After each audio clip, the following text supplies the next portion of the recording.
आइए दोस्तों, सिंथेसिस में सिंपल सेंटेंस बनाने के लिए दूसरा नियम है बाय यूजिंग इन्फिनिटिव।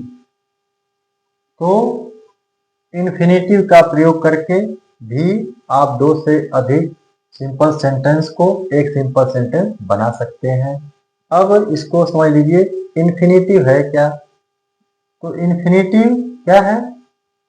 टू का प्रयोग, टी ओ, है ना। ये जो टू है, यही जब मेन वर्ब के साथ लगता है ना, तो इसको इन्फिनिटिव कहा जाता है। जैसे टू वॉक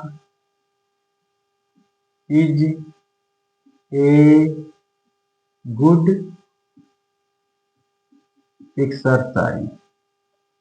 टहलना एक अच्छी कसरत है, टहलना एक अच्छा व्यायाम है। ठीक है, तो ये क्या है? इन्फिनिटिव का प्रयोग है। टू ईर इज ह्यूमन। गलती करना मानवीय स्वभाव है ना, कहावत भी है। तो ये टू ईर, यह इन्फिनिटिव का प्रयोग है। इस तरह से जब मेन वर्ब के साथ टू का प्रयोग होगा तो वही इन्फिनिटिव है। अब इन्फिनिटिव द्वारा आप दो या दो से अधिक सिंपल सेंटेंस को एक सिंपल सेंटेंस बना सकते हैं, लेकिन उनसे व्यक्त क्या होगा? या तो उद्देश्य, है ना, अथवा कमी। उद्देश्य अथवा कमी दर्शाने के लिए ही इन्फिनिटिव का प्रयोग करेंगे आप, वही सिंथेसिस में सही प्रयोग होगा। एग्जाम्पल द्वारा स्पष्ट करते हैं। अगर आपका वाक्य दे दे, जोया वेंट टू आगरा, और दूसरा वाक्य है she wanted to see the Taj. पहला वाक्य, जोया वेंट टू आगरा, जोया आगरा गई। She wanted to see the Taj, वह ताजमहल देखना चाहती थी। ये दो वाक्य हैं। अब आपको इन दोनों को जोड़ करके एक सिंपल सेंटेंस नया बनाना है जिसमें इन दोनों का भाव शामिल हो। तो वह वाक्य क्या बनेगा? पहले आप हिंदी बना के देख सकते हैं वाक्य क्या बन रहा है। जब एक क्रिया आ जाएगी तो आप कंफर्म हो जाएंगे कि यह सही वाक्य सिंपल सेंटेंस नया बन गया। तो अब इन दोनों को मिला के हिंदी वाक्य क्या बनेगा? जोया ताजमहल देखने आगरा गई, है ना। देखिए, तो उसके आगरा जाने का उद्देश्य क्या है? टू सी द ताज, है ना, सही है।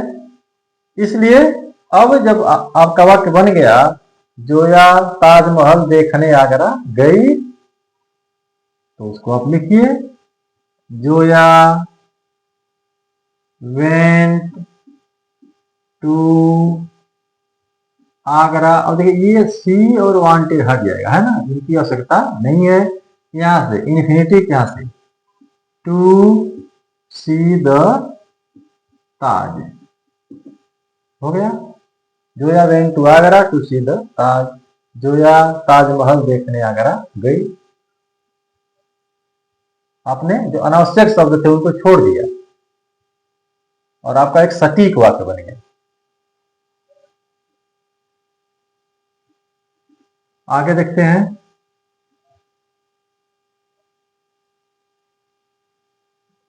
पवन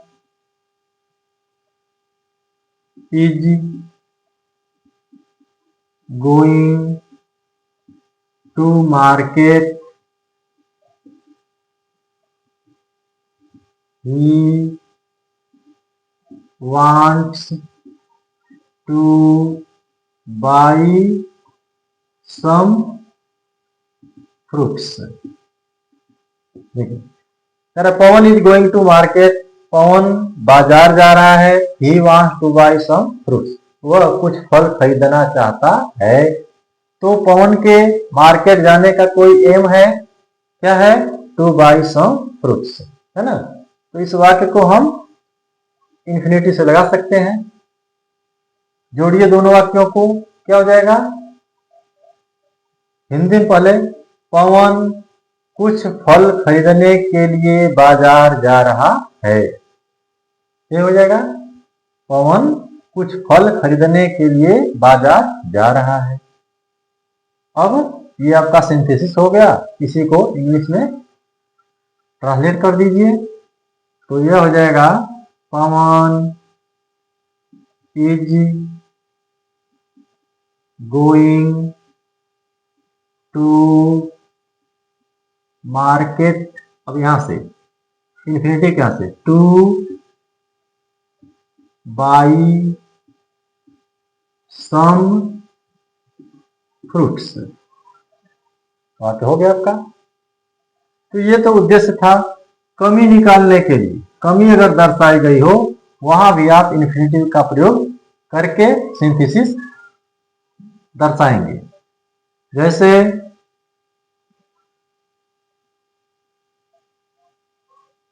राम वाज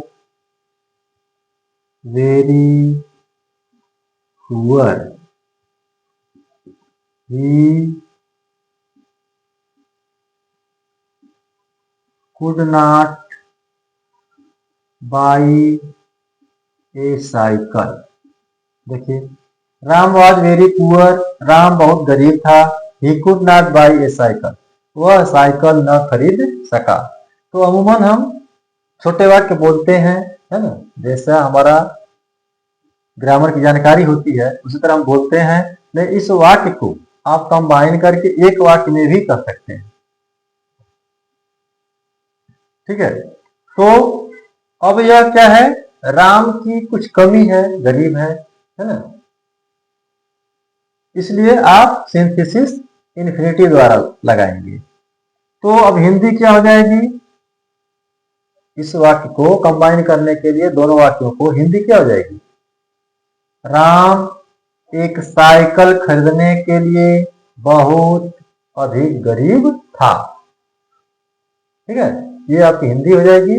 और अंग्रेजी में लिखेंगे राम वाज, अभी वेरी है ना, यहां आप यह टू लगाएंगे, बहुत, टू पुअर, और यहां इन्फिनिटिव टू, और मेन वर्ड जोड़ेंगे बाई ए साइकिल।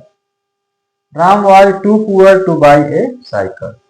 अब अर्थ हो गया, राम एक साइकिल खरीदने के लिए बहुत गरीब था, अर्थात इतना गरीब था कि वह साइकिल खरीद नहीं सकता था। तो जब कमी दर्शाई जाएगी तो भी आप इन्फिनिटिव का प्रयोग करेंगे। कभी कभी वाक्य देता है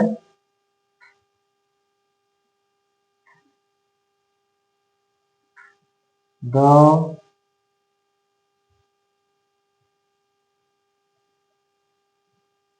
servant was thick, the mother found it. देखिए, कह रहा द सर्वेंट वाज थिक, नौकर चोर था। द मदर फाउंड इट, मां ने इस बात को पाया, जाना। तो जब इनको आप कंबाइन करेंगे तो एक वाक्य में क्या हो जाएगा? मां ने नौकर को एक चोर होना पाया, मां ने नौकर को चोर होना पाया, है ना। तो आप ट्रांसलेट करिए, the mother found the thief to B,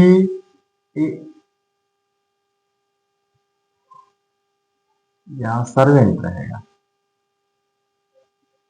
servant to be a thief. The mother found the servant to be a thief. मां ने नौकर को एक चोर होना पाया। ठीक है, तो टू बी देखिए यहाँ इन्फिनिटिव का प्रयोग हुआ है ना, और यहाँ टू बाई है, यहाँ टू बाई है, यहाँ टू सी है, ये क्या है इन्फिनिटिव है। तो आप इसको जानिए, मेन वर्ब से पहले जब टू का प्रयोग होता है वह इन्फिनिटिव होता है, और उद्देश्य या कमी दर्शाने के लिए आप इनका प्रयोग सिंथेसिस में करते हैं। तो ये तरीका है, दो नियम बताया गया, दोनों से आप सिंपल सेंटेंस बनाएंगे। परीक्षा में जिस पर आपका वाक्य सही बैठता है उसको आप बना लेंगे, कहीं कोई दिक्कत नहीं। Thank you.